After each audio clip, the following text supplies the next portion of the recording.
Krishna. Hare Krishna Mataji.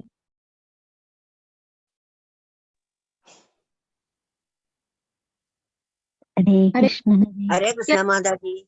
Hare Krishna. Hare Krishna. Hare Krishna Mataji. Hare Krishna. Yeah. Hare Krishna. Hare Krishna. Hare Krishna. നമ്മുടെ ഭക്തിരസാമൃത സിന്ധു അധ്യായം 11.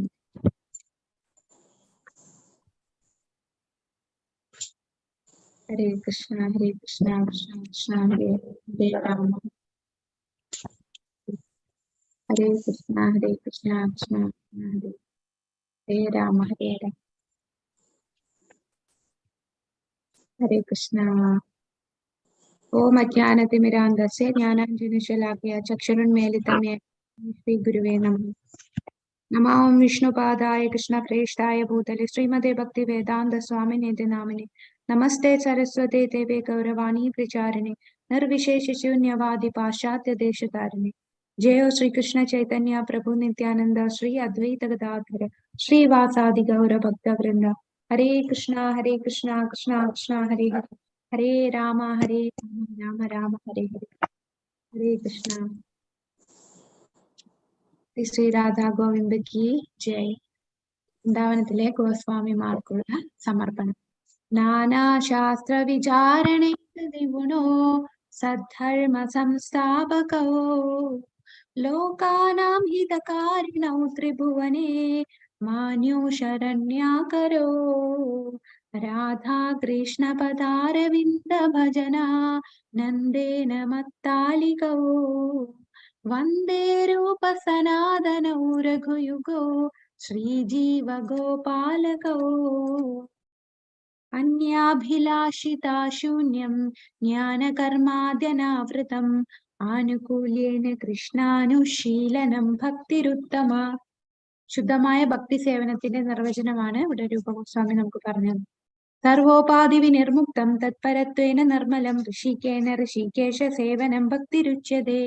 അഥ Sreekrishna നാമാദീന ഭവേദ്ഗ്രാഹ്യമിന്ദ്രിയേ സേവോന്മുഖേ he ജിഹ്വാദോ സ്വയം ഏവ സ്ഫുരത്യദഃ അനാസക്തസ്യ വിഷയൻ യഥാർഹം ഉപയുഞ്ജത നിർബന്ധ കൃഷ്ണ സംബന്ധേ യുക്ത വൈരാഗ്യമുച്യതേ. ഹരേ കൃഷ്ണ. അപ്പൊ നമ്മൾ ഇനി 64 ഇനം ഭക്തി സേവനങ്ങളെ കുറിച്ച് പറഞ്ഞുകൊണ്ടിരിക്കുകയായിരുന്നു. നമ്മൾ എത്രണ്ണം വരെ പറഞ്ഞു? കഴിഞ്ഞ 10ാമത്തെ അധ്യായം വരെ എത്ര വരെയാണ് നമ്മൾ നിർത്തിയത്? 46 അല്ലേ മാതാജി? 46 വരെ പറഞ്ഞു. ഇനി നമ്മൾ 47 തൊട്ട് ഉള്ള 5 കാര്യങ്ങളാണ് കാണുന്നത്. ഹരേ കൃഷ്ണ. അപ്പൊ അതീന്ദ്രിയ സേവനത്തിന്റെ സ്വഭാവങ്ങളാണ് അടുത്ത പറയുന്നത്. അതീന്ദ്രിയ സേവനത്തിന്റെ വശങ്ങൾ 47 മുതൽ 53 വരെയുള്ള കാര്യങ്ങളാണ് ഇവിടെ 11ാമത്തെ അധ്യായത്തില് പ്രതിപാദിക്കുന്നത്. അതിൽ ആദ്യത്തേത്, അതായത് 47ാമത്തത് ദാസ്യഭാവം, അതായത് സേവകത്വം. ദാസ്യഭാവമാണ്, അല്ലെ ദാസഭാവം. ദാസഭാവം, ഒരു ദാസന്റെ ഭാവമാണ് 47ാമത്തത്. അടുത്തത് 48 സഖ്യഭാവം, ഒരു സുഹൃത്ത് ഭാവം, സൗഹൃദത്തിലുള്ള ഭഗവാനോടുള്ള ഭാവമാണ് 48. 49 ആത്മനിവേദനം, അതായത് സർവവും ഭഗവാന് സമർപ്പിക്കുന്നത് 49. ഇനി 49 കഴിഞ്ഞ് 50 എന്ന് പറഞ്ഞാൽ പ്രിയപ്പെട്ട, അതായത് നമുക്ക് ഏറ്റവും പ്രിയപ്പെട്ട വസ്തുക്കൾ, പ്രിയപ്പെട്ട വസ്തു സമർപ്പിക്കുന്നതാണ് 50.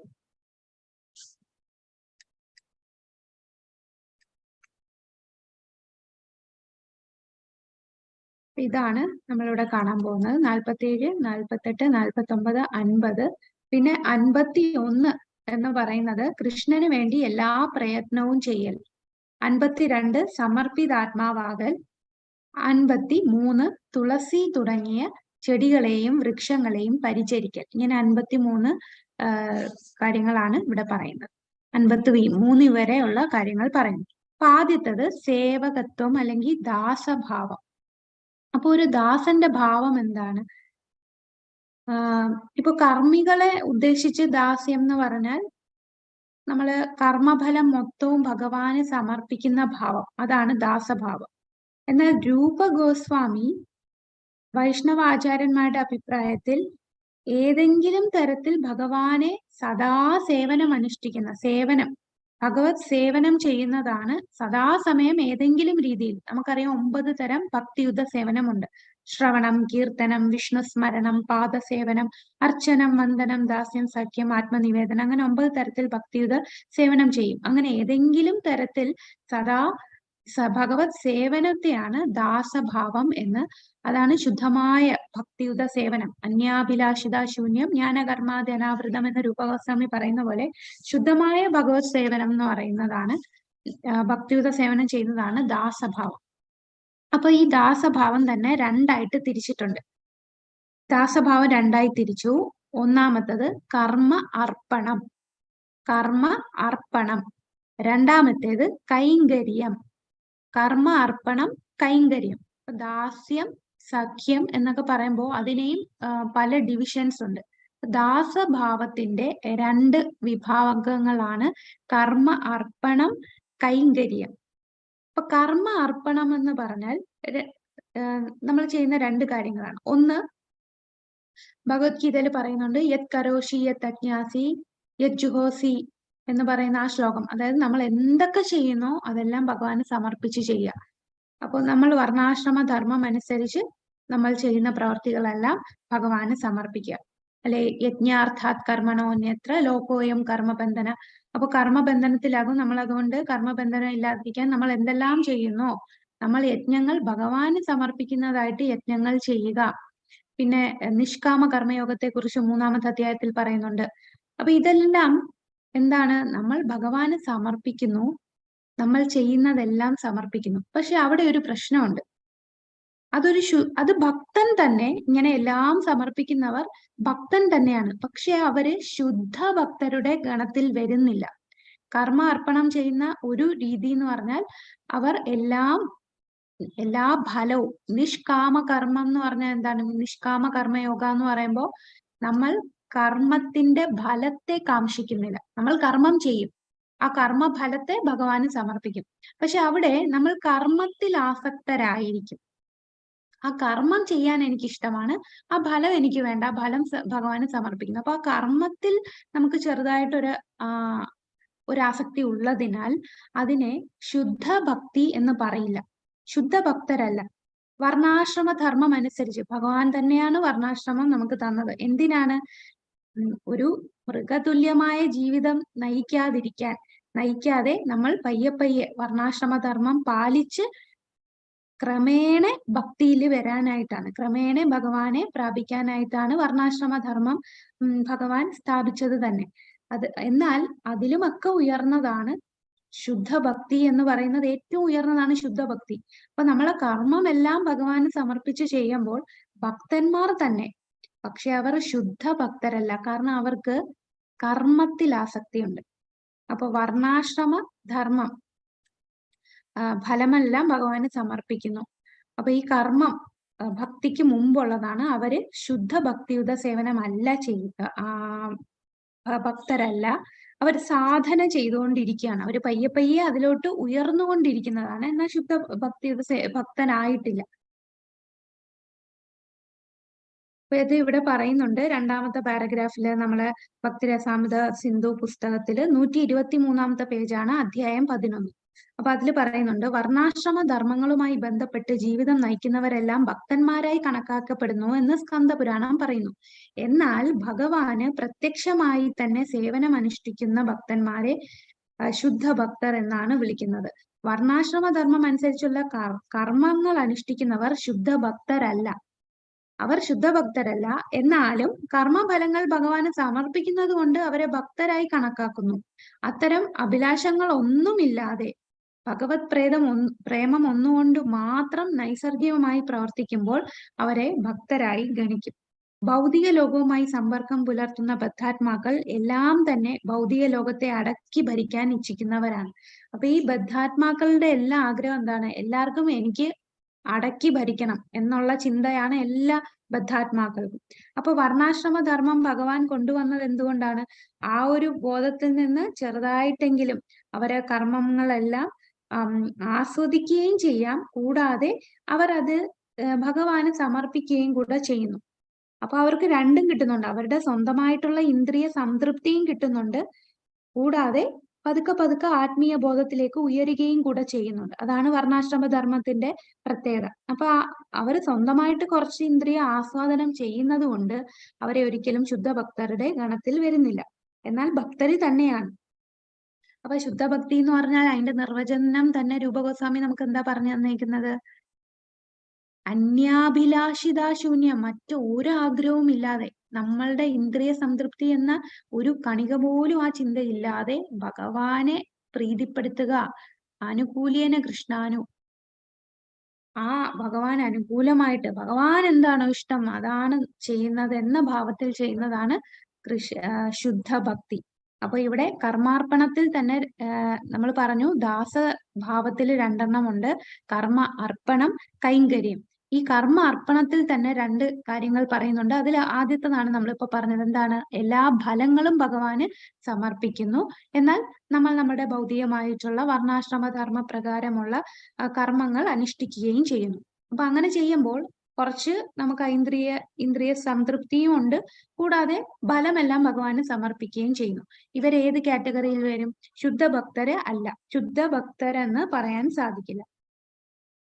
ഇനി അടുത്തത് 9 ഭക്തിയുടെ പ്രധാന പ്രവർത്തനങ്ങൾ, അതായത് 9 തരം ഭക്തിയുത സേവനം നേരിട്ട് ഭഗവാന് സമർപ്പിക്കുന്നത്. അങ്ങനെയുള്ളവർ തീർച്ചയായിട്ടും ഭക്തന്മാരാണ്, ശുദ്ധ ഭക്തരാണ്, ഭാഗവതന്മാരെന്ന് പറയും. ഭഗവാന് പ്രത്യക്ഷമായി തന്നെ സേവനം അനുഷ്ഠിക്കുന്ന ഭക്തരെ ശുദ്ധ ഭക്തർ എന്നാണ് വിളിക്കുന്നത്. അതാണ് സ്വന്തം ആഗ്രഹമല്ല, ഭഗവാൻ എന്താഗ്രഹിക്കുന്നോ അത് ചെയ്യുന്ന വ്യക്തിയാണ് അതീന്ദ്രിയമായ എങ്ങനെ അവരുടെ മനസ്സ്, വാക്ക് എല്ലാം ഭഗവാന് ഭക്തിയുത സേവനത്തിന് വേണ്ടി ഏർപ്പെടുകയാണ്. സ്വന്തമായിട്ട് ഒരു ആഗ്രഹവുമില്ല. സേവനം ചെയ്യുക, ഭഗവാനെ എങ്ങനെ പ്രീതിപ്പെടുത്തും, ഭഗവാന് വേണ്ടി സേവനം എങ്ങനെ ചെയ്യും എന്നുള്ള ചിന്ത മാത്രമേ ഉള്ളൂ. അങ്ങനെയുള്ളവരാണ് തീർച്ചയായിട്ടും വിമുക്തരാകുന്നത്. അവിടെ ഐന്ദ്രിയ സുഖങ്ങൾക്കുള്ള താല്പര്യമില്ല, സ്വന്തം ഇന്ദ്രിയ സുഖത്തിനുള്ള താല്പര്യമില്ല, ഭഗവാനെ സംതൃപ്തിപ്പെടുത്തുക എന്നുള്ള ചിന്ത മാത്രമുണ്ട്.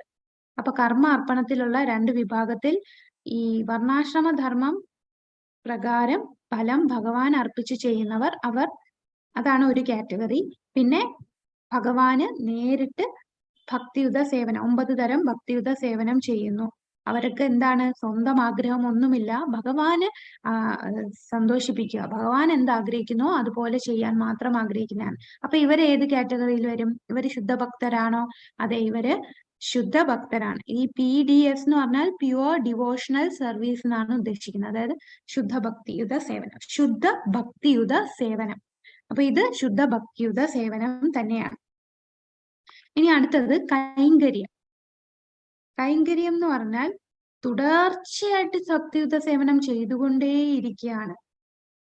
ഇവരും വളരെ വളരെ ശുദ്ധ ഭക്തരാണ് ഈ കൈങ്കര്യത്തിലുള്ളത്. കൈങ്കര്യത്തിൽ പറയുന്നത് എന്താണ് അവർ ചെയ്യുന്നത്? ദാസഭാവം അതീന്ദ്രിയമാകുന്നത് എങ്ങനെയെന്ന് നാരദീയ പുരാണത്തിൽ പറയുന്നു. മനോവാക്കായങ്ങളെ കൊണ്ട് സദാ ഭക്തിയുത സേവനത്തിൽ ഏർപ്പെടുന്നവർ, അഥവാ യഥാർത്ഥത്തിൽ സേവനം നടന്നില്ലെങ്കിലും അതിനാഗ്രഹിക്കുന്നവർ തീർച്ചയായും വിമുക്തരായി കാണപ്പെടുന്നു. അവരുടെ മാനസികാവസ്ഥ, അവരൊക്കെ ഈ രാഗാനുഗ ഭക്തി ഭാവത്തിലെത്തി. അവരുടെ സ്വാഭാവികമായിട്ട് ഭഗവാനോടുള്ള ആകർഷണം വന്ന വ്യക്തികളാണ് കൈങ്കര്യം. അതെല്ലാം ശുദ്ധ ഭക്തരാണ് കൈങ്കര്യത്തിൽ വരുന്നത്. ഭൗതിക ലോകത്തിൽ നിൽക്കുമ്പോഴും ആ വ്യക്തികളെല്ലാം മുക്തരാകപ്പെടുന്നവരാണ്. അവര് തുടർച്ചയായിട്ട് 24 മണിക്കൂറും ഉറങ്ങുമ്പോഴും ഉണ്ണുമ്പോഴും എപ്പോഴും ഒരു സെക്കൻഡ് പോലും ഭഗവാനെ മറക്കില്ല. തുടർച്ചയായിട്ട് ഭക്തിയുത സേവനത്തിൽ ചെയ്തുകൊണ്ടേയിരിക്കുന്നു. നേരിട്ട് ഭഗവാന് സേവനങ്ങൾ അർപ്പിക്കുന്നവരാണ് ഈ കൈങ്കര്യം എന്ന അവസ്ഥയിൽ വരുന്നവർ. അപ്പൊ ഇങ്ങനെയുള്ളവരുടെ മനസ്സ്, അവരുടെ കർമ്മം എല്ലാം ഭഗവാന് സമർപ്പിച്ചാണ് ചെയ്യുന്നത്. ഈ 9 പ്രധാന പ്രവർത്തനം ചെയ്യുന്നവരും ശുദ്ധ ഭക്തര് തന്നെ. എന്നാൽ ഇതിനേക്കാളും കുറച്ചുകൂടെ ഇതും ശുദ്ധ ഭക്തിയാണ്. ഈ കൈങ്കര്യത്തിൽ വരുമ്പോൾ വ്യക്തിഗത അതായത് അവര് താൻ ആരാണ്, ഭഗവാനുമായിട്ടുള്ള ബന്ധം എന്താണെന്ന് മനസ്സിലാക്കിയവരാണ് ഈ കൈങ്കര്യത്തിൽ വരുന്നത്. ആധ്യാത്മിക ലോകത്തിൽ താനും ഭഗവാനും തമ്മിലുള്ള റിലേഷൻ എന്താണ്, ഏത് ഭാവത്തിലാണ് എന്ന് മനസ്സിലാക്കി ഭക്തിയുത സേവനം ചെയ്യുന്നവരാണ്. അങ്ങനെയുള്ളവർ ഒരിക്കലും ഭഗവാനെ മറക്കില്ല. എല്ലാ സമയവും സദാസമയം ഭഗവാന് സേവനം അർപ്പിക്കുന്നവരാണ് കൈങ്കര്യം. അപ്പൊ ഇത് നാരദീയ പുരാണത്തിലാണ് ഇതേക്കുറിച്ച് പറഞ്ഞിട്ടുള്ളത്. അപ്പൊ നമ്മളിപ്പോ പറഞ്ഞത് ദാസഭാവമാണ്. അത് 2 തരമുണ്ട്: കർമാർപ്പണം, കൈങ്കര്യം. കർമാർപ്പണം തന്നെ 2 തരമുണ്ട്. വർണ്ണാശ്രമ വ്യവസ്ഥ പ്രകാരം ഭക്തിയുത സേവനം ചെയ്യുന്നത്, 9 പ്രധാനപ്പെട്ട ഭക്തിയുത സേവനം നേരിട്ട് ഭഗവാന് ചെയ്യുന്നത്. അപ്പോ ഇതില് ആദ്യം പറയുന്ന വർണ്ണാശ്രമ ധർമ്മ പ്രകാരം നമ്മള് ഭക്തിയുത സേവനം എന്ന് പറയുമ്പോൾ ഇവിടെ എന്താ ചെയ്യുന്നത്? ഫലം പ്രതീക്ഷിക്കാതെ കർമ്മം ചെയ്യുന്നു. ഫലമെല്ലാം ഭഗവാന് സമർപ്പിച്ച് ചെയ്യുന്നവരാണ് ഈ ആദ്യത്തെ കൂട്ട്. ഇങ്ങനെയുള്ളവർ ശുദ്ധ ഭക്തരല്ല. ഇവർ എന്നാൽ ഭക്തര് തന്നെയാണ്. ഇനി രണ്ടാമത് പറഞ്ഞത് 9 തരം പ്രധാന പ്രവർത്തനങ്ങൾ, അതായത് ഭക്തിയുത സേവനങ്ങൾ ചെയ്യുന്നവർ, അവർ ശുദ്ധ ഭക്തരാണ്. അവർ എന്താണ്, അവരുടെ ചിന്ത, കർമ്മത്തിലും അവർക്ക് ആസക്തിയില്ല. ഈ ആദ്യം പറഞ്ഞവർക്ക് കർമ്മത്തിൽ ആസക്തിയുണ്ട്, ഫലത്തിലാണ് ആസക്തി ഇല്ലാത്തത്. രണ്ടാമത് പറഞ്ഞവർക്ക് കർമ്മത്തിലുമില്ല, ഫലത്തിലും ആസക്തിയില്ല, എല്ലാം ഭഗവാനെ സമർപ്പിച്ച് ചെയ്യുന്നു. അപ്പോൾ അവര് ശുദ്ധ ഭക്തരാണ്. ഇനി കൈങ്കര്യം എന്ന് പറയുമ്പോൾ 24 മണിക്കൂറും എപ്പോഴും ഭഗവാന്റെ സേവനത്തിൽ മുഴുകിയിരിക്കുന്നു. അവരുടെ കർമ്മം മാത്രമല്ല, അവര് മനസ്സ്, വാക്ക്, പ്രവൃത്തി എല്ലാം ഭക്തിയുത സേവനത്തിൽ ഏർപ്പെടുന്നു. അങ്ങനെയുള്ളവരാണ് കൈങ്കര്യം. ഭൗതിക ലോകത്തിൽ ഉള്ളപ്പോൾ തന്നെ അവർ മോചിക്കപ്പെട്ടിരിക്കുന്നവരാണ്. അപ്പൊ ഈ 47 കഴിഞ്ഞു. 47 ഇത്രയേ ഉള്ളൂ. ദാസഭാവം 2 തരം, അതില് കർമ്മ അർപ്പണം 2 തരം നമ്മൾ പറഞ്ഞു. അടുത്തത് സഖ്യം, സുഹൃദ് ഭാവം. ഈ സുഹൃദ് ഭാവം എന്ന് പറയുന്നത് ഇതിനെയും വീണ്ടും 2 ആയിട്ട് തിരിക്കാം. ആശംസകൾ നേരുന്ന സുഹൃത്ത്. രണ്ടാമത്തത് മൈത്രി എന്നാണ്. ശുഭകാംക്ഷിയായ പ്രവർത്തനവും ഭഗവാന്റെ അന്തരംഗ ദാസനായി പ്രവർത്തിക്കുന്നതും. അപ്പം ഈ കോൺഫിഡൻഷ്യൽ പിയർ എന്ന് പറയുന്നത് ഭഗവാന്റെ അന്തരംഗ ദാസനായി പ്രവർത്തിക്കുക, അതാണ് ഒരെണ്ണം. ഒന്ന് ശുഭകാംക്ഷിയായി പ്രവർത്തിക്കുന്നത്. ഇതാണ് ആശംസകൾ നേരുന്ന സുഹൃത്ത് എന്ന് പറയുന്ന ശുഭകാംക്ഷിയായി പ്രവർത്തിക്കുന്നവർ ഒരു തരം സുഹൃത്താണ്. അടുത്തത് ഭഗവാന്റെ അന്തരംഗ ദാസനായി പ്രവർത്തിക്കുന്നത്, അതാണ് രണ്ടാമത്തത്. കോൺഫിഡൻഷ്യൽ എന്ന് പറയുമ്പോൾ അന്തരംഗ ദാസനായി പ്രവർത്തിക്കുന്നത്. അപ്പൊ ഇതിന്റെ വ്യത്യാസം എന്താണെന്ന് നമുക്ക് നോക്കാം. ഈ ആശംസകൾ നേരുന്ന അതായത് ശുഭകാംക്ഷിയായി പ്രവർത്തിക്കുന്ന ഭക്തൻ, അതിൽ തന്നെ 2 വിഭാഗമുണ്ട്. അത് ഇതില് മെയിൻ ആയിട്ട് പറയുന്നത് അത്രയും ഭഗവാനോടുള്ള വിശ്വാസമാണ് ഇവിടെ വരുന്നത്.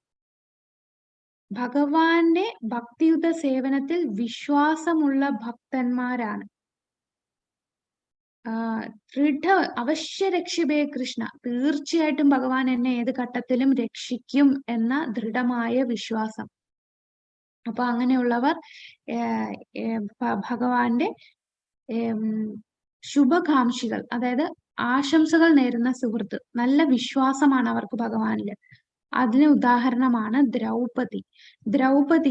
ദ്രൗപദിയുടെ കാര്യം പറയുമ്പോൾ തന്നെ മഹാഭാരതത്തിൽ ദ്രൗപദി പറയുന്ന കാര്യമുണ്ട്. പ്രിയപ്പെട്ട ഗോവിന്ദ, അങ്ങയുടെ ഭക്തജനങ്ങൾ ഒരിക്കലും പരാജയപ്പെടുകയില്ലെന്ന് അങ്ങ് സത്യം ചെയ്യുന്നു. ഞാൻ അത് തികച്ചും വിശ്വസിക്കുന്നു. അപ്പൊ ആ വിശ്വാസമാണ് ദ്രൗപദിക്കുള്ളത്. അതുകൊണ്ട് എല്ലാത്തരം ക്ലേശങ്ങളിലും കഷ്ടതകളിലും അങ്ങയെ സ്മരിച്ചുകൊണ്ട് ഞാൻ ഇങ്ങനെ ജീവിക്കുകയാണ്. അപ്പൊ ദ്രൗപദിക്കും പാണ്ഡവർക്കും ഒക്കെ ഒരുപാട് ജീവിതത്തിൽ കഷ്ടപ്പാടുകൾ ഉണ്ടായിരുന്നു. ദുര്യോധനന്റെ ദുർബുദ്ധി മൂലം അവർ ഒരുപാട് കഷ്ടപ്പാടുകൾ അനുഭവിച്ചു. അപ്പോ നമ്മുടെ ഭീഷ്മദേവൻ പോലും പറയുന്നുണ്ട്, ഈ ഇത്രയും യാതനകൾ അനുഭവിച്ചു, അവർ തികഞ്ഞ ധാർമ്മികരാണ്. എന്താ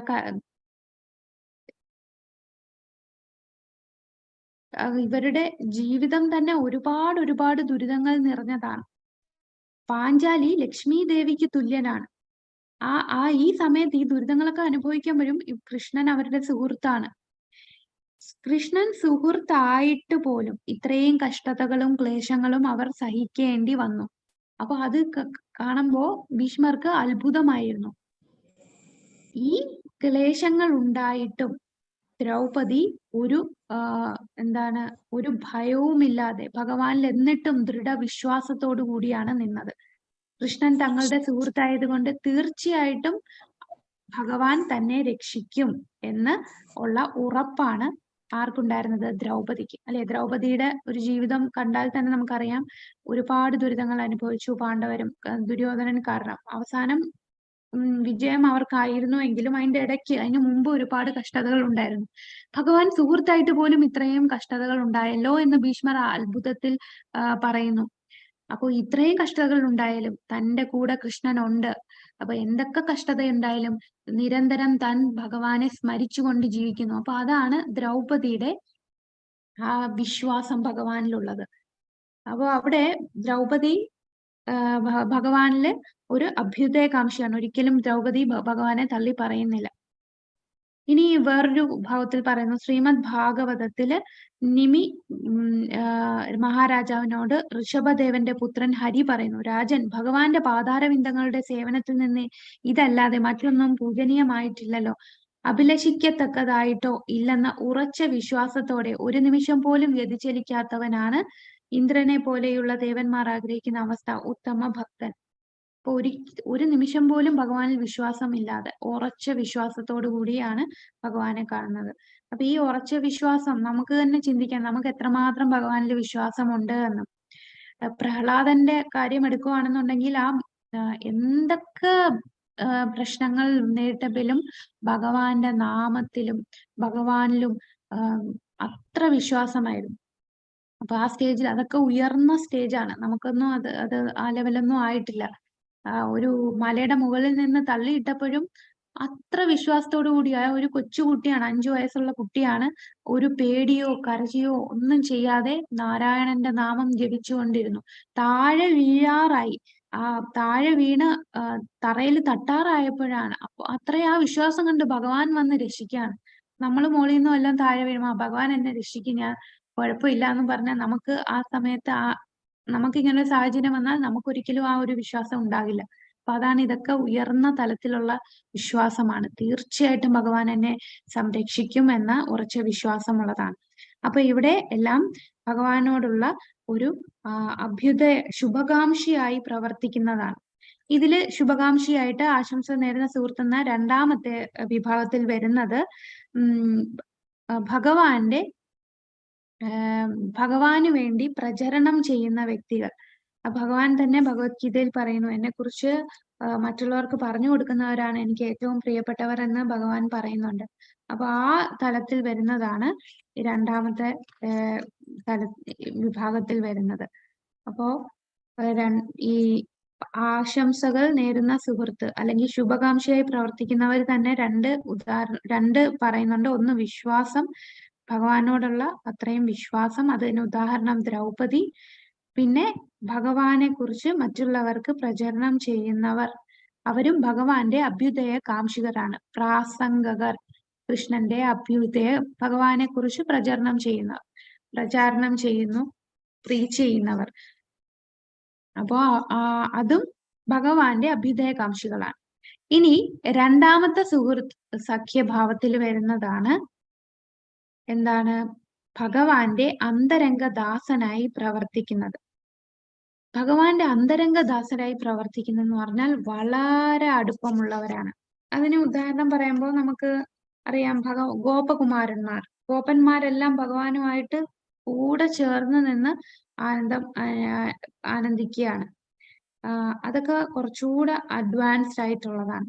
അപ്പോ ഭഗവാനുമായിട്ടുള്ള സുഹൃത്ത് ബന്ധം സ്ഥാപിച്ച ഒരു വ്യക്തിയാണെങ്കിൽ, അന്തരംഗ സുഹൃത്തിന്റെ ഭാവത്തിലുള്ള ഒരു ഭക്തനാണെങ്കിൽ, ശരിക്കും ക്ഷേത്രത്തിൽ കിടക്കാൻ പാടില്ല. അതൊരു അപരാധമാണ്. നമ്മൾ ക്ഷേത്രത്തിൽ കിടന്നുകൂടാ. അപ്പോ പക്ഷേ ഈ രാഗാനുഗ ഭക്തിയിലെത്തിയ ഒരു ഭക്തൻ, ആ ഭക്തന് കാരണം ഭഗവാന്റെ സുഹൃത്താണ്, എനിക്ക് ഭഗവാന്റെ കൂടെയാണ് കിടക്കേണ്ടത് എന്ന് ചിന്തിച്ച് ക്ഷേത്രത്തിന്റെ അകത്ത് കിടക്കും. അപ്പൊ ആ ഭാവത്തിലുള്ള ഒരു വ്യക്തി, ഈ കൃഷ്ണ ഭഗവത് പ്രേമം കിട്ടിയ ആ വ്യക്തി, ഈ ശുദ്ധ ഭക്തൻ സുഹൃത് ഭാവത്തിലുള്ള ഭക്തി സേവനത്തിന്റെ കൂട്ടത്തിൽ പെടുത്തിയിരിക്കുകയാണ്. അപ്പൊ ആ വ്യക്തിക്ക് ക്ഷേത്ര ഹാളിൽ കിടക്കുന്നതില് എതിർപ്പില്ല. അപ്പോ ആർക്കാണ് കിടക്കാൻ പറ്റുന്നത്? ഭഗവാനുമായിട്ട് അന്തരംഗ സുഹൃത്തിന്റെ ഭാവമുള്ളത്. അതൊക്കെ ശുദ്ധ ഭക്തിയുടെ ഭക്തന്മാരാണ്, ശുദ്ധ പരിശുദ്ധമായ പ്രേമഭക്തിയിലെത്തിയവരാണ്. അങ്ങനെയുള്ള ഭക്തർക്ക് എന്താണ്, ആ ഭാവത്തിലായതുകൊണ്ട് താൻ ഭഗവാന്റെ സുഹൃത്താണ് എന്ന് മനസ്സിലാക്കിയ വ്യക്തികൾ അവിടെ ഭഗവാന്റെ ധാമത്തില് ഗോലോക വൃന്ദാവനത്തിലും ആ സുഹൃത്താണ് എന്ന് നമ്മൾ ഒരു ലെവൽ എത്തുമ്പോൾ നമ്മൾ മനസ്സിലാവും നമ്മൾ ആരായിരുന്നു, അവിടെ ഭഗവാന്റെ കൂടെയുള്ള ആരായിരുന്നു, നമ്മൾ ഏത് ഭാവത്തിലാണ് എന്ന് വൈദ്യസാധന ഭക്തി ചെയ്ത് രാഗാനുഗ ഭക്തിയൊക്കെ വരുമ്പോ നമ്മൾ മനസ്സിലാക്കും. അപ്പൊ അങ്ങനെ ഉയർന്ന ഭക്തരാണെങ്കിൽ അവർക്ക് ക്ഷേത്രത്തിന്റെ അകത്ത് ഹാളിൽ കിടക്കാം എന്നാണ് പറയുന്നത്. അപ്പൊ നമ്മളിപ്പോ ദാസഭാവം പറഞ്ഞു. രണ്ടാമത് സുഹൃത് ഭാവം. അപ്പൊ സുഹൃത് ഭാവത്തിൽ രണ്ടെണ്ണം എന്താണ്? ആദ്യത്തേത് ഭഗവാന്റെ ശുഭകാംക്ഷിയായി പ്രവർത്തിക്കുന്നവർ. രണ്ടാമത്തേത് ഭഗവാന്റെ അന്തരംഗ ദാസനായി പ്രവർത്തിക്കുന്നവർ. അന്തരംഗ ദാസനായി പ്രവർത്തിക്കുന്നത് ഒരു ഉദാഹരണം ഗോപകുമാരന്മാരാണ്, ഗോപന്മാർ. ഭഗവാന്റെ കൂടെ വൃന്ദാവനത്തിലുള്ള ഗോപന്മാരൊക്കെ അത്രയും അടുപ്പമുള്ളവരാണ്. പിന്നെ ഈ രാഗാനുഗ ഭക്തിയിലെത്തി പ്രേമഭക്തിയിലെത്തിയ വ്യക്തി താൻ ആരാണ്, ഭഗവാന്റെ അന്തരംഗ സുഹൃത്താണെന്ന് മനസ്സിലാക്കിയാൽ അവർക്ക് ക്ഷേത്രത്തിനുള്ളിൽ കിടക്കാം എന്ന് പറയും. ഇതിനെ മൈത്രി എന്നും പറയും. മൈത്രി, ഈ ഒരു വിഭാഗത്തിൽ വരുന്ന ഭക്തന്മാരെ, ആ ഒരു ഭക്ത സുഹൃത് ഭാവത്തെ മൈത്രി എന്ന് പറയും. അപ്പൊ ഈ ഭഗവാന്റെ ഭഗവാന്റെ ശുഭകാംക്ഷിയായിട്ട് പ്രവർത്തിക്കുന്ന ഭക്തന്മാരെ വിളിക്കുന്നത് വിശ്വാസമുള്ള ഭക്തർ എന്നാണ് പറയുന്നത്. കാരണം അവർക്ക് അത്രയും വിശ്വാസമാണ് ഭഗവാനെ ആശ്രയിക്കുന്നു, പൂർണ്ണമായി ഭഗവാനെ ആശ്രയിക്കുന്നു. തീർച്ചയായിട്ടും ഭഗവാൻ തന്നെ സംരക്ഷിക്കുമെന്ന വിശ്വാസം. ഉദാഹരണം ദ്രൗപദി. പിന്നെ ഭഗവാനെ കുറിച്ച് പ്രചരിപ്പിക്കുന്ന ഭക്തന്മാർ, അവരെല്ലാം ഭഗവാന്റെ ശുഭകാംക്ഷികളാണ്. ഭഗവാന് ഇഷ്ടമുള്ളത് ചെയ്യുന്നു, ഭഗവാനെ കുറിച്ച് മറ്റുള്ളവർക്ക് പറഞ്ഞു കൊടുക്കുന്നു. അപ്പൊ അതെല്ലാം ഏതിലാണ്? ശുഭകാംക്ഷിയായി ഇരിക്കുന്ന ഭക്തന്റെ കാറ്റഗറിയിൽ വരും. ഹരേ കൃഷ്ണ. അപ്പൊ ഇപ്പൊ നമ്മള് പറഞ്ഞ രണ്ട് കാര്യങ്ങൾ മനസ്സിലായോ? ഒന്ന് ദാസഭാവം, രണ്ടാമത്തേത് സുഹൃത് ഭാവം. ഇനി 49 വരുന്നതാണ് സർവവും ഭഗവാന് സമർപ്പിക്കുന്ന ആത്മനിവേദനം. ആത്മനിവേദനമാണ് 49. പൂർണമായ സ്വാത്മാർപ്പണത്തെ കുറിച്ച് ഭാഗവതത്തിൽ 11-ാമത്തെ സ്കന്ധം 20:34 ഭഗവാൻ പറയുന്നുണ്ട്. മറ്റെല്ലാ പ്രവർത്തനങ്ങളും ഉപേക്ഷിച്ച് എന്നിൽ സ്വാത്മാർപ്പണം ചെയ്യുന്നവനെ ഈ ജന്മത്തിലും ഇനിയുള്ള ജന്മത്തിലും ഞാൻ വ്യക്തിപരമായി തന്നെ സംരക്ഷിക്കും. അതായത് അവനെ ആത്മീയ ജീവിതത്തിൽ കൂടുതൽ പുരോഗതി നേടുന്നതിന് സഹായിക്കാൻ ഞാൻ ആഗ്രഹിക്കുന്നു. അങ്ങനെയുള്ളവരെ സാഷ്ടി നേടിയവർ, പരമാത്മാവിനൊപ്പം ഐശ്വര്യ സമൃദ്ധി കൈവരിച്ചവർ. അപ്പൊ നമ്മള് അറിയാം, ഭഗവാനുമായിട്ട് മുക്തി 5 തരം മുക്തിയുണ്ട്. സായുജ്യ മുക്തി, സാരൂപ്യം, സാലോക്യം, സാഷ്ടി, സാമീപ്യം. അപ്പൊ അതില് സാഷ്ടി നേടിയവർ എന്ന് പറഞ്ഞാൽ അവര് ഭഗവാന്റെ ഐശ്വര്യം കൈവരിച്ചവരാണ്. അപ്പൊ ഇതില് പറയുന്നുണ്ട് ആത്മീയ ജീവിതത്തിൽ കൂടുതൽ പുരോഗതി നേടുന്നതിന് സഹായിക്കാൻ ആഗ്രഹിക്കുന്നു ഭഗവാൻ. അങ്ങനെ ഭഗവാനിൽ സ്വാത്മാർപ്പണം ചെയ്ത് ഒരു വ്യക്തിക്ക്, അതായത് എല്ലാം ഭഗവാന് സമർപ്പിക്കുന്ന ഒരു വ്യക്തി, തന്റെ പ്രവർത്തനങ്ങളെല്ലാം ഉപേക്ഷിച്ച് ഭഗവാന് ആത്മാവ് തന്നെ സമർപ്പിക്കുന്ന ആ വ്യക്തിക്ക് ഭഗവാൻ സാഷ്ടി നേടിയവർ എന്നാണ് കണക്കാക്കുന്നത്. കൃഷ്ണന്റെ പാതാരവിന്ദങ്ങളിൽ സ്വാത്മാർപ്പണം ചെയ്യുന്ന നിമിഷം മുതൽ സർവ്വവിധ പാപത്തിൽ നിന്നും അവൻ സംരക്ഷണം കൃഷ്ണൻ ഉറപ്പു നൽകുന്നു. വേണ്ട നിർദ്ദേശങ്ങളെല്ലാം ആന്തരികമായി തന്നെ നൽകി ആത്മീയ സമ്പൂർണതയിലേക്കുള്ള പ്രയാണത്തിൽ ഭക്തനെ ഭഗവാൻ സഹായിക്കുക തന്നെ ചെയ്യും. അപ്പൊ ആത്മസമർപ്പണം ചെയ്യുന്ന വ്യക്തിക്ക് ഭഗവാൻ സംരക്ഷിക്കും. ഭഗവാൻ സംരക്ഷിക്കും എന്ന് പറയുന്നത് യോഗക്ഷേമം മഹാമ്യഹം എന്ന് പറയുന്നില്ലേ? അപ്പൊ അവിടെ നമുക്ക് വേണ്ടുന്നതെല്ലാം ഭഗവാൻ തരും. നമുക്കുള്ള നിർദ്ദേശങ്ങളും ഉള്ളിലിരുന്ന് പരമാത്മാവ് നിർദ്ദേശം തരും. അങ്ങനെയുള്ള വ്യക്തികൾക്ക് ആണ് മാത്രമേ ഭഗവാൻ പരമാത്മാവ് നൽകുന്ന നിർദ്ദേശങ്ങൾ മനസ്സിലാക്കാനുള്ള ബുദ്ധിയുള്ളൂ. അവർക്ക് മാത്രമേ അത് മനസ്സിലാവുകയുള്ളൂ. ഭഗവാന്റെ നിർദ്ദേശം ഭഗവാൻ പറഞ്ഞാൽ കേൾക്കുന്നത് അതെ. അതുകൊണ്ടാണ് ബാക്കി ആത്മാക്കൾ വിചാരിക്കും, ഞാനൊരു തെറ്റ് ചെയ്താൽ എന്തുകൊണ്ട് എന്റെ ഉള്ളിൽ ഭഗവാൻ ഉണ്ടായിട്ട് ഞാൻ ചെയ്യുന്ന തെറ്റാണെന്ന് എനിക്ക് പറഞ്ഞു തന്നൂടാ? ഇങ്ങനെ ചില ആൾക്കാർ ചോദിക്കാറുണ്ടോ? നമ്മളുടെ ഉള്ളിൽ ഭഗവാൻ ഉണ്ടെങ്കിൽ ഞാൻ തെറ്റ് ചെയ്താൽ എന്നെ അപ്പൊ തിരുത്താത്ത എന്താണ് എന്ന് ചോദിക്കും. കാരണം അത് കേൾക്കാനുള്ള ഒരു ഒരു മാനസികാവസ്ഥയല്ല ബദ്ധാത്മാവിന്. ഭൗതികതയിൽ മുങ്ങിക്കിടക്കുകയാണ്. അവർക്ക് ഈ ദൈവത്തിന്റെ വാക്കുകളെ ഒന്നും മനസ്സിലാക്കാൻ സാധിക്കില്ല. ഇപ്പം ഉള്ള ആധ്യാത്മിക പുസ്തകങ്ങളൊക്കെ കൊടുത്താൽ അവർക്ക് അതൊന്നും ഉൾക്കൊള്ളാൻ സാധിക്കില്ല. എന്നാൽ ഇതൊക്കെ മനസ്സിലാക്കാനുള്ള ബുദ്ധി ആരാണ് തരുന്നത്?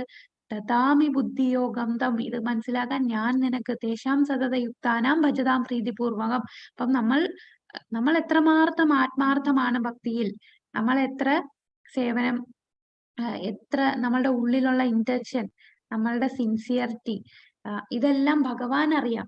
നമ്മൾ പുറമേ കാണിക്കുമ്പോൾ ബാക്കിയുള്ളവർക്ക്, നമ്മളെ കാണുന്ന ഭക്തർക്കൊന്നും മനസ്സിലാവില്ല. നമ്മൾ പുറമേ നല്ല ചിരിച്ച് ഞാൻ വലിയ ഭക്തനാന്നൊക്കെ കാണിക്കും. പക്ഷെ നമ്മളുടെ ഉള്ളെന്താന്ന് നമ്മളെക്കാളും നന്നായിട്ട് നമ്മളുടെ ജ്യേഷ്ഠ ഗുരുവായിട്ടുള്ള ഭഗവാൻ അറിയാം, പരമാത്മാവിനറിയാം. അപ്പൊ ആ പരമാത്മാവ് നമ്മൾ ആത്മാർത്ഥതയുള്ളവരാണ്, സത്യസന്ധരാണ്, ആത്മാർത്ഥതയോടെ ഭക്തി ചെയ്യാൻ ആഗ്രഹിക്കുന്നവരാണെന്ന് കണ്ടാൽ അതിനുള്ള ബുദ്ധി ഭഗവാനാണ് നമുക്ക് സമർപ്പിക്കുന്നത്. അപ്പൊ സ്വാത്മാർപ്പണം ചെയ്യുന്നത് നമ്മളെല്ലാം ഭഗവാന് സമർപ്പിക്കുകയാണെങ്കിൽ ആ നിമിഷം തന്നെ ഭഗവാൻ എന്താണ്, നമ്മളുടെ എല്ലാ പാപത്തിൽ നിന്നും സംരക്ഷണം നൽകും എന്ന് ഭഗവാൻ ഉറപ്പു നൽകുന്നു. കൂടാതെ നമുക്ക് ഉള്ളിൽ നിന്ന് പരമാത്മാവ് നിർദ്ദേശങ്ങൾ നൽകും. അങ്ങനെ ആത്മീയമായിട്ട് നമുക്ക് സമ്പൂർണതയിലെത്താനായിട്ട് ഭഗവാൻ തന്നെ നമ്മളെ സഹായിക്കുകയാണ്. ഭഗവാന്റെ കാരുണ്യമില്ലാതെ നമുക്ക് എത്താൻ സാധിക്കില്ല. അപ്പൊ ഭഗവാൻ നമ്മളുടെ അർപ്പണബോധം അനുസരിച്ച്, എന്താ ഒരു ശ്ലോകം ഉണ്ടല്ലോ, നമ്മൾ എങ്ങനെയാണോ ഭഗവാനെ സമീപിക്കുന്നത് അതനുസരിച്ച് ഭഗവാൻ നമ്മളെ തിരിച്ചും അപ്രോച്ച് ചെയ്യും. യേ യഥാമാം പ്രപദ്യന്തേ താം തഥൈവ, ആ ശ്ലോകം. അപ്പൊ നമ്മൾ എങ്ങനെ ഭഗവാനെ സമീപിക്കും? അപ്പൊ നമ്മൾ അത്രയും അർപ്പിക്കുകയാണ് ഭഗവാനെങ്കിൽ തീർച്ചയായിട്ടും അതുപോലെ ഭഗവാൻ തിരിച്ച് നമുക്ക് നമ്മളെ അത് റെസിപ്രൊക്കേറ്റ് ചെയ്യാൻ, തിരിച്ച് അതേപോലെ നമുക്ക് തരികയാണ് ഭഗവാൻ.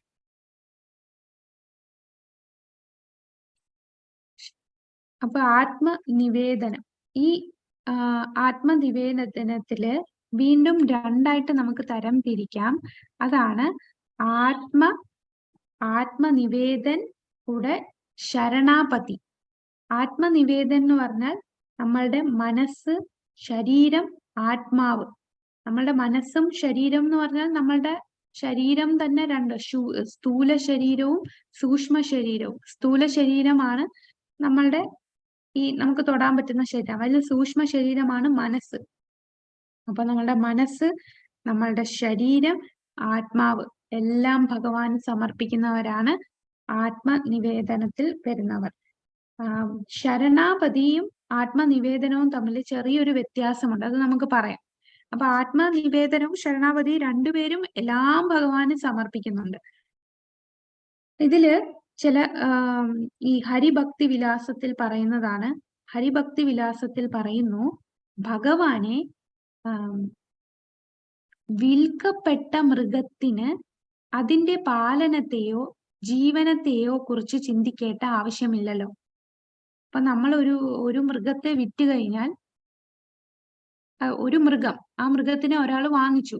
അപ്പൊ ആ മൃഗത്തിന് അയ്യോ ഞാൻ ഇനി എവിടുന്നാണ് എനിക്ക് ആഹാരം കഴിക്കേണ്ടത്, എനിക്ക് വെള്ളം എവിടെ കിട്ടും, ഞാൻ എവിടെ പോകും എന്നൊന്നും ചിന്തിക്കണ്ട.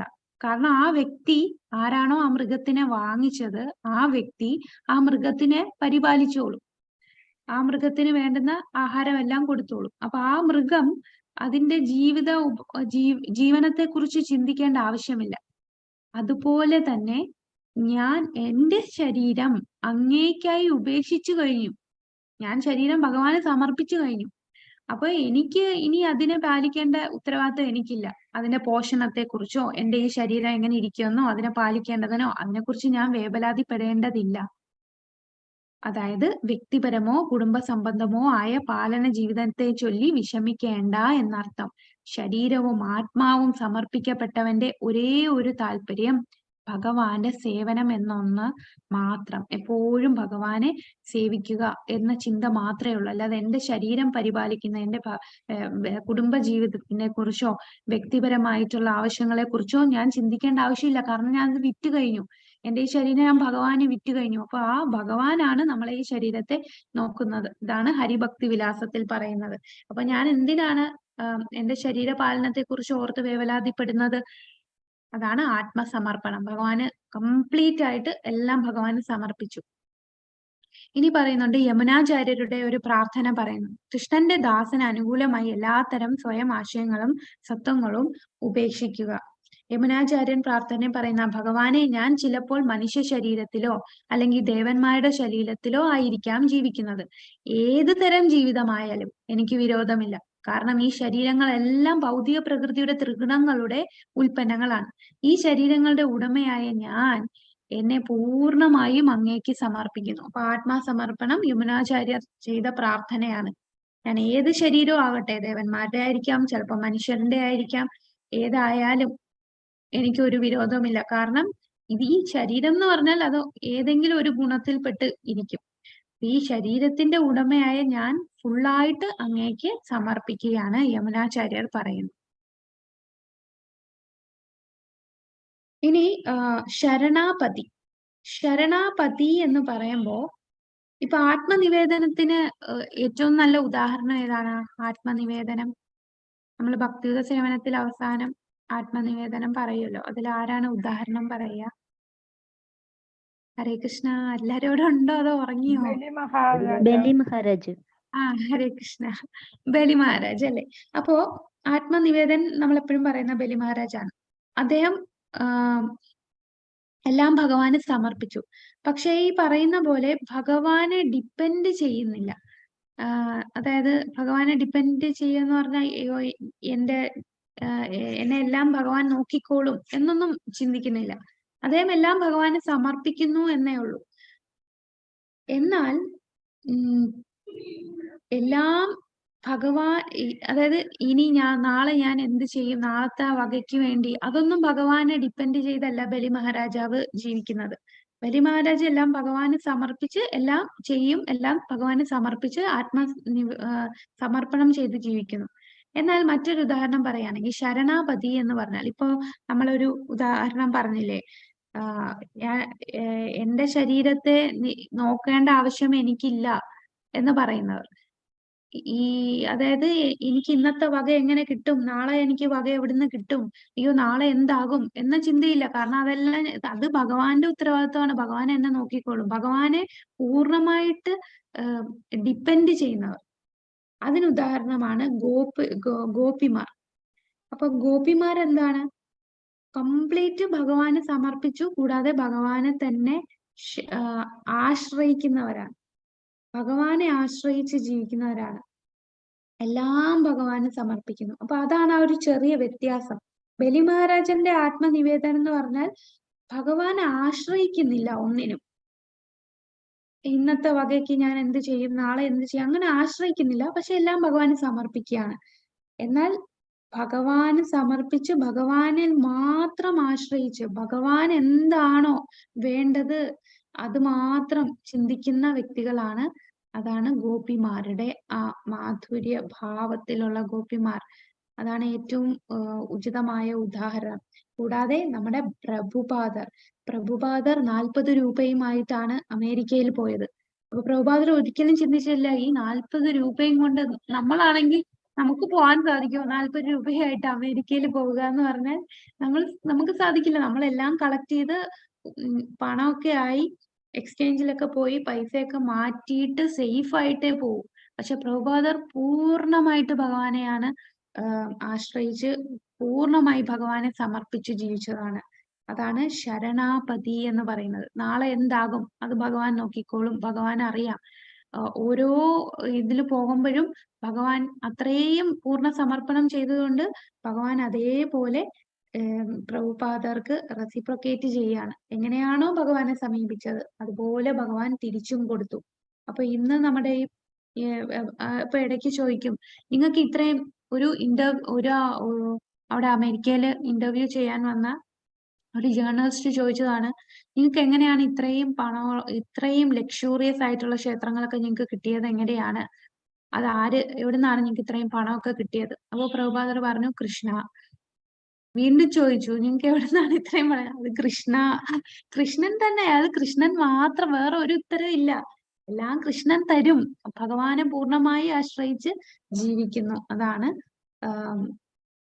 അതാണ് ശരണാപതി. അത് കുറച്ചുകൂടെ ഉയർന്ന തലമാണ് ശരണാപതി. ഹരേ കൃഷ്ണ. അപ്പൊ നമ്മളിപ്പോ നേരത്തെ ദാസഭാവം പറഞ്ഞു, സഖ്യഭാവം പറഞ്ഞു, അടുത്ത ആത്മനിവേദനം. ആത്മനിവേദനത്തിന് ശരീരം, മനസ്സ്, ആത്മാവ് എല്ലാം ഭഗവാന് സമർപ്പിക്കുന്നതാണ് ആത്മനിവേദനം. അതിൽ തന്നെ 2 കാറ്റഗറി പറയുന്നുണ്ട്. ഒരു ആത്മനിവേദൻ, പിന്നെ ശരണാപതി. ആത്മനിവേദൻ എന്ന് പറഞ്ഞാൽ ബലി മഹാരാജാവാണ് ഉദാഹരണം. പിന്നെ ശരണാപതിയുടെ ഉദാഹരണം ഗോപിമാര്. അപ്പൊ ഇവര് തമ്മിൽ വ്യത്യാസം എന്ന് പറഞ്ഞാൽ എല്ലാം സമർപ്പിക്കുന്നുണ്ട് ബലി മഹാരാജ്, പക്ഷെ ബലി മഹാരാജ് ഒരിക്കലും ഭഗവാനെ ആശ്രയിച്ചല്ല കഴിയുന്നത്.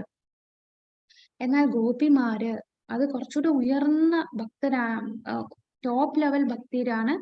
പൂർണ്ണമായി ഭഗവാനെ അർപ്പിച്ച് ഭഗവാനെ ശരണം പ്രാപിച്ച് ആശ്രയിച്ച് ജീവിക്കുന്നത്. അതാണ് ശരണാപതി എന്ന് പറയുന്നത്. അതിലുള്ള ഒരു ഉദാഹരണമാണ് പറയുന്നത്, ഞാൻ എൻ്റെ ശരീരവും മനസ്സും എല്ലാം അങ്ങേക്ക് വിറ്റ് കഴിഞ്ഞു. അപ്പൊ ഇനി എൻ്റെ ഈ ശരീരത്തെ പോഷണത്തെയും പാലനത്തെയും കുറിച്ച് ഞാൻ വേവലാതിപ്പെടേണ്ട കാര്യമില്ല. അത് ഹരിഭക്തി വിലാസത്തിൽ പറയുന്നതാണ്. എല്ലാം ഭഗവാനെ നോക്കിക്കോളും. ഭഗവാനെ ആശ്രയിച്ച് കഴിയുന്നതാണ്. അതാണ് ഉയർന്ന തരത്തിലുള്ള ശരണാപതി. ഇനി അടുത്തത് എല്ലാം 50-ാമത്തത് പ്രിയപ്പെട്ട വസ്തു സമർപ്പിക്കുന്നത്. പ്രിയപ്പെട്ട വസ്തു സമർപ്പിക്കുക എന്ന് പറഞ്ഞാൽ ശ്രീമദ് ഭാഗവതത്തിൽ 11-ാം സ്കന്ധം വരുന്ന ഒരു ശ്ലോകത്തിലാണ് ഭഗവാൻ ഉദ്ധവരോട് പറയുന്നതാണ്, പ്രിയപ്പെട്ട ചങ്ങാതി, ഒരാളുടെ കൈവശമുള്ളതിൽ ഏറ്റവും നല്ല വസ്തു, അതല്ലെങ്കിൽ അയാൾക്ക് ഏറ്റവും പ്രിയപ്പെട്ട വസ്തു എനിക്ക് തരുന്നവന് അനശ്വരമായ നേട്ടങ്ങൾ ഉണ്ടാകും. അപ്പോ ഏറ്റവും നല്ല വസ്തു എന്ന് പറയുമ്പോ ഇപ്പോ നമ്മള് ഭഗവാന് ഭോഗം ഓഫർ ചെയ്ത് നമ്മൾ കഴിക്കുന്നു. അപ്പൊ നമ്മൾ എന്താണ്, നമുക്ക് കഴിക്കാൻ വേണ്ടി ഭഗവാൻ ആദ്യം അർപ്പിച്ച് പ്രസാദമായിട്ട് നമുക്ക് ടേസ്റ്റ് ചെയ്ത് കഴിക്കാനായിട്ട് കഴിക്കുന്നു. അതാണ് നമ്മളുടെ ഇപ്പോഴൊരു ലെവൽ. നമുക്ക് വിശക്കുന്നു, നമുക്ക് കഴിക്കണം, ഭഗവാനെ സമർപ്പിച്ച് അപ്പൊ ഭഗവത് പ്രസാദമായി നമ്മൾ കഴിക്കുന്നു. അപ്പൊ നമ്മൾ ആ ഇന്ദ്രിയത്തെ ആസ്വദിക്കുകയാണ്. എന്നാൽ ഇവിടെ പറയുന്ന നമുക്ക് ഏറ്റവും പ്രിയപ്പെട്ട വസ്തു ഭഗവാനെ സമർപ്പിക്കുന്നു എന്ന് പറയുന്നു. അപ്പൊ ഭഗവാനെ സമർപ്പിക്കുമ്പോ ഭഗവാൻ ഇങ്ങനെ ഓടക്കുഴലിൽ വെന്തി ഒരു വിഗ്രഹമായിട്ട് ഇരിക്കുകയാണ്. ഭഗവാൻ അത് കണ്ണുകൊണ്ടാണ് കഴിക്കുക. അപ്പൊ നമുക്കത് കഴിക്കാൻ സാധിക്കും. വേറൊരു ഉദാഹരണം എടുക്കാം. ഭഗവാന്റെ ഒരു ഭക്തൻ നമ്മുടെ വീട്ടിൽ വന്നു. അപ്പൊ ഭക്തൻ വന്നു, നമ്മുടെക്ക് സമൂസയുണ്ട്, രസഗുളയുണ്ട്. അപ്പൊ എനിക്ക് ഏറ്റവും ഇഷ്ടം രസഗുളയാണ്. അപ്പൊ സമൂസ ഞാൻ ആ ഭക്തന് കൊടുത്തു. കാരണം രസഗുള കൊടുത്തു കഴിഞ്ഞാൽ പിന്നെ എനിക്ക് കഴിക്കാൻ സാധിക്കില്ല. അതുകൊണ്ട് ഞാൻ രസഗുള കൊടുത്തില്ല ആ ഭക്തന്. പക്ഷെ ഭക്തന് സംതൃപ്തിപ്പെടുത്തണം, അതുകൊണ്ട് ഞാൻ ഈ സമൂസ കൊടുത്തു. അപ്പൊ നല്ല സൗഹൃദത്തിൽ പോയി. പക്ഷെ നമ്മുടെ ജ്യേഷ്ഠ ഗുരുവായിട്ടുള്ള ഭഗവാൻ കാണുന്നുണ്ട്, നമുക്ക് ഏറ്റവും പ്രിയപ്പെട്ടതായിട്ടുള്ളത് നമ്മൾ കൈവശം എടുത്തു, അത് നമ്മൾ ഭഗവാന്റെ ഭക്തന് കൊടുത്തില്ല. അപ്പൊ അതാണ് ഇവിടെ പറയുന്നത്, നമുക്ക് ഏറ്റവും പ്രിയപ്പെട്ടത് അത് ഭഗവാന് സമർപ്പിക്കുക. ഒരാളുടെ കൈവശമുള്ളതിൽ ഏറ്റവും നല്ലത്, ഏറ്റവും ശ്രേഷ്ഠമായത്, അല്ലെങ്കിൽ അയാൾക്ക് ഏറ്റവും പ്രിയപ്പെട്ട വസ്തു എനിക്ക് തരുന്നവന് അനശ്വരമായ നേട്ടം. നമ്മളത് നമ്മളുടെ സ്വന്തം ഇന്ദ്രിയത്തിനേക്കാളും പ്രയോറിറ്റി, ഇമ്പോർട്ടൻസ് നമ്മൾ ആ ഭക്തന് അല്ലെങ്കിൽ ഭഗവാന് കൊടുക്കണം. അപ്പൊ ഭഗവാന് കൊടുക്കുക എന്ന് പറഞ്ഞാൽ ഭഗവാൻ ഒന്നും അങ്ങ് എടുത്തുകൊണ്ട് പോകുന്നില്ല, അല്ലെ? നമ്മൾ ഭഗവാന് സമർപ്പിക്കുക എന്ന് പറഞ്ഞാൽ നമ്മൾ തുളസീദളം വെച്ചു, അത് വെച്ചു, കുറച്ച് കഴിഞ്ഞ് നമ്മൾ തന്നെ അതെടുത്ത് ഉപയോഗിക്കുകയാണ്. എന്നാൽ ഒരു ഭക്തന് കൊടുക്കുക എന്ന് പറഞ്ഞാൽ ഭൗതികമായിട്ട് നമ്മുടെ മുമ്പിൽ നിൽക്കുന്ന വ്യക്തിയാണ്, ഭഗവാന്റെ പ്രതിനിധിയായിട്ട് ആണ് ഭഗവത് ഭക്തന്മാർ, നമ്മുടെ ആധ്യാത്മിക ഗുരു. അപ്പൊ ആധ്യാത്മിക ഗുരുവിനെ നമ്മള് ഒരു ലിവിങ് ഗോഡ് ആയിട്ടാണ് കാണേണ്ടത്. അപ്പൊ ഭഗവാൻ തന്നെ വന്ന് നമ്മളുടെ മുമ്പിൽ നിൽക്കുന്ന പോലെ നമ്മൾ കാണണം. ഭഗവാന്റെ പ്രതിനിധിയാണ് ആധ്യാത്മിക ഗുരു. അപ്പൊ ആധ്യാത്മിക ഗുരുവിന് എന്താണ് നമ്മൾ സമർപ്പിക്കേണ്ടത്? നമുക്ക് ഏറ്റവും ബെസ്റ്റ് ആയിട്ട്, നമുക്ക് ഏറ്റവും പ്രിയപ്പെട്ടതായിട്ടുള്ളത് എന്താണോ അതാണ് സമർപ്പിക്കേണ്ടത്. ഭഗവാൻ പറഞ്ഞു പത്രം പുഷ്പം ഫലം തോയം അത് മതി എന്ന് പറഞ്ഞു. അതുകൊണ്ട് നമ്മള് എന്താ പത്രവും പുഷ്പവും ഫലവും തോയം മാത്രം സമർപ്പിച്ചാൽ മതിയോ? അല്ല, നമുക്ക് ഏറ്റവും പ്രിയപ്പെട്ടതായിട്ട് എല്ലാം എന്തെല്ലാം ഉണ്ടോ എല്ലാം ഭഗവാന് സമർപ്പിക്കണം. ഇനി 51ാമത്തെ കാര്യം പറയുന്നത് കൃഷ്ണന് വേണ്ടി എല്ലാ പ്രയത്നവും ചെയ്യൽ. ജീവിതത്തിന്റെ എല്ലാ മേഖലകളിലും ഭഗവാന്റെ തൃപ്തിക്ക് വേണ്ടി എങ്ങനെ പ്രവർത്തിക്കാമെന്ന് നാരദ പഞ്ചരാത്രത്തിൽ പറയുന്നുണ്ട്. യഥാർത്ഥ ഭക്തിയുത സേവനത്തിൽ ഏർപ്പെട്ടിരിക്കുന്നവൻ മതഗ്രന്ഥങ്ങളിൽ നിർദ്ദേശിച്ചിട്ടുള്ളവയും നിത്യജീവിതത്തിനു വേണ്ടവയുമായ എല്ലാത്തരം പ്രവർത്തനങ്ങളും ചെയ്യണമെന്ന് അതിൽ വ്യക്തമാകുന്നു. ഭക്തൻ മതഗ്രന്ഥങ്ങളിൽ പറഞ്ഞിരിക്കുന്ന കാര്യങ്ങൾ മാത്രം ചെയ്താൽ പോരാ, മറിച്ച് പ്രായോഗിക ജീവിതവുമായി ബന്ധപ്പെട്ട മുഴുവൻ കാര്യങ്ങളും കൂടി കൃഷ്ണാബോധത്തിൽ ചെയ്തിരിക്കണം എന്നർത്ഥം. ഉദാഹരണത്തിന്, വമ്പിച്ച ഒരു ഫാക്ടറിയുടെ ഉടമയായ ഭക്തൻ ആ സ്ഥാപനത്തിൽ നിന്ന് ലഭിക്കുന്ന ഭൗതിക നേട്ടങ്ങളും ഭഗവത് സേവനത്തിനായി വിനിയോഗിക്കണം.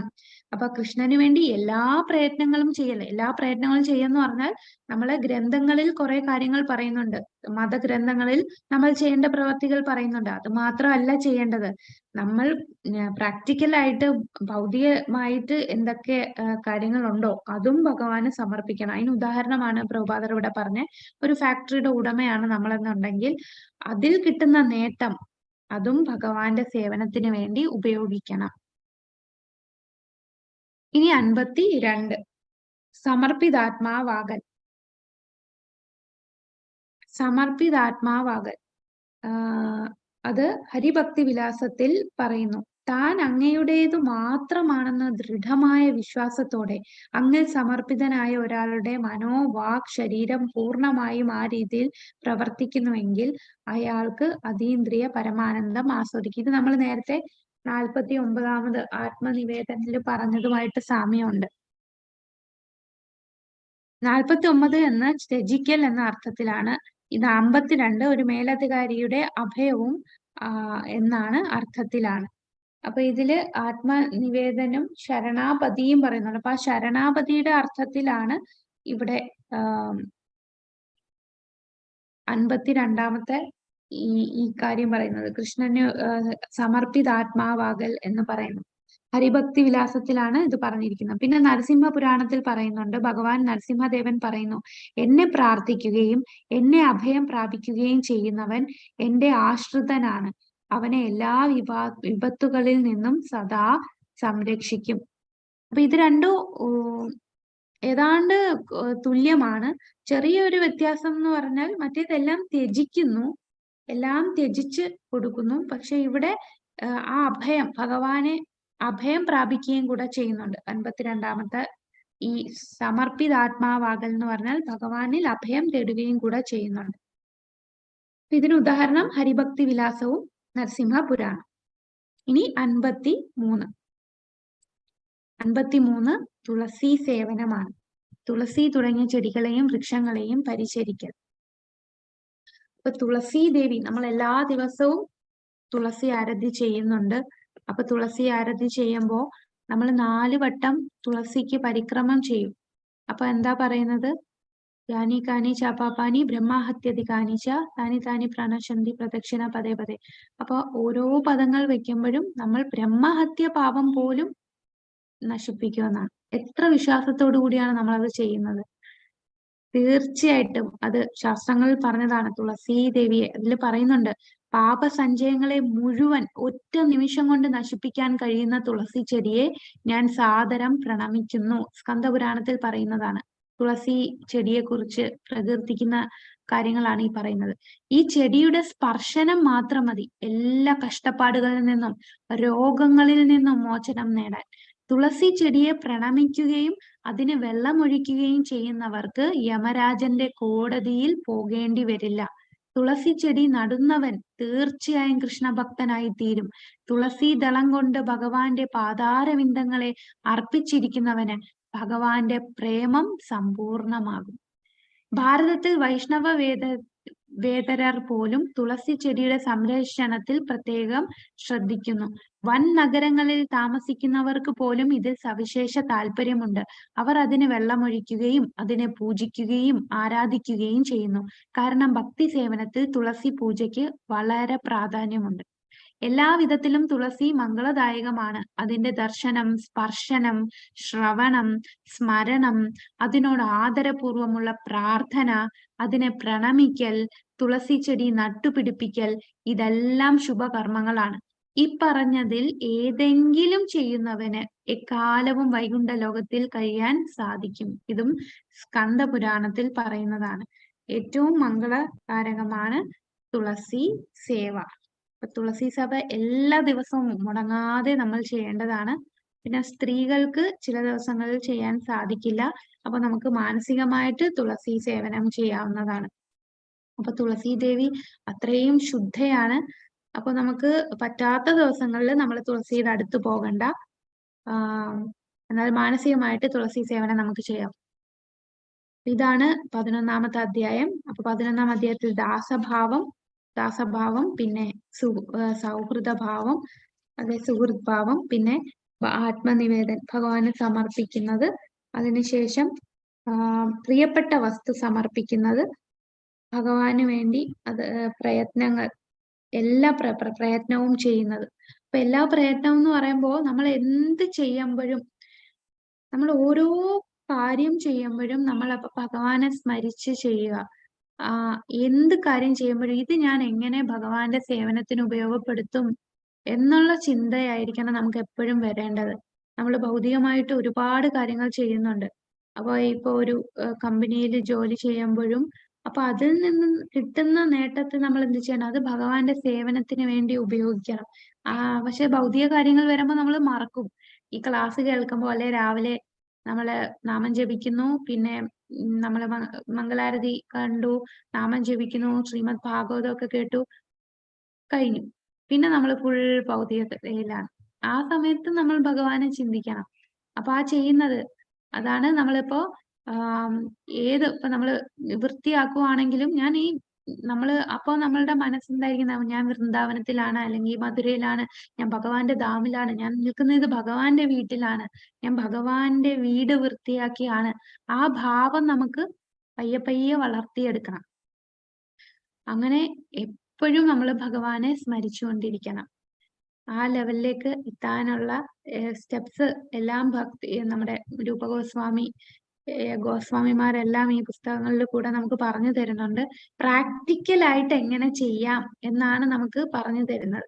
ഇത് ചുമ്മാ തിയററ്റിക്കലായിട്ട് പറഞ്ഞു പോവുകയല്ല. എല്ലാ കാര്യവും പ്രാക്ടിക്കലായിട്ട് നമ്മളുടെ ജീവിതത്തിൽ തന്നെ എങ്ങനെ അപ്ലൈ ചെയ്യാമെന്നും പറയുന്നുണ്ട്. എന്താണ് സ്വാത്മാർപ്പണം, പിന്നെ അങ്ങനെ സമർപ്പിതാത്മാവാകുന്നത് എങ്ങനെ, ഇപ്പൊ തുളസി സേവ ചെയ്യണം, തുളസി സേവ ചെയ്യുന്നതിന്റെ ഗുണങ്ങൾ നമുക്ക് പറഞ്ഞു തരുന്നു. അപ്പൊ ഇതെല്ലാം നമ്മളെ ഭക്തിയിലേക്ക്, നമ്മളുടെ ലക്ഷ്യം എന്താണ്? സദാസമയം ഭഗവാനെ സ്മരിക്കുക, ഒരിക്കലും മറക്കാതിരിക്കുക. ആ സ്റ്റേജാണ് പ്രേമഭക്തി. അതാണ് ലക്ഷ്യം. ആ പ്രേമഭക്തിയില് എത്തിച്ചേരാനായിട്ട് നമ്മൾ ചെയ്യേണ്ട വൈദി സാധനകളാണ്. അത് ആ സാധന ചെയ്യാനുള്ള 64 ഇനങ്ങളാണ് നമുക്ക് രൂപഗോസ്വാമി പറഞ്ഞു തരുന്നത്. അപ്പൊ 53 ഇനങ്ങൾ വരെ എത്തി. ഇനി അടുത്ത അധ്യായത്തിൽ നമുക്ക് നാളെ ബാക്കി ഇനങ്ങൾ കാണാം. ഹരേ കൃഷ്ണ കൃഷ്ണ കൃഷ്ണ ഹരേ ഹരേ, ഹരേ രാമ രാമ രാമ ഹരേ ഹരേ. വാഞ്ചാകൽപതരുഭ്യശ്ച കൃപാ സിന്ധുഭ്യശ്ച പതിതാനാം പാവനേഭ്യോ വൈഷ്ണവേഭ്യോ അനന്തകോടി വൈഷ്ണവ വൃന്ദ की जय, श्रील प्रभुपाद की जय.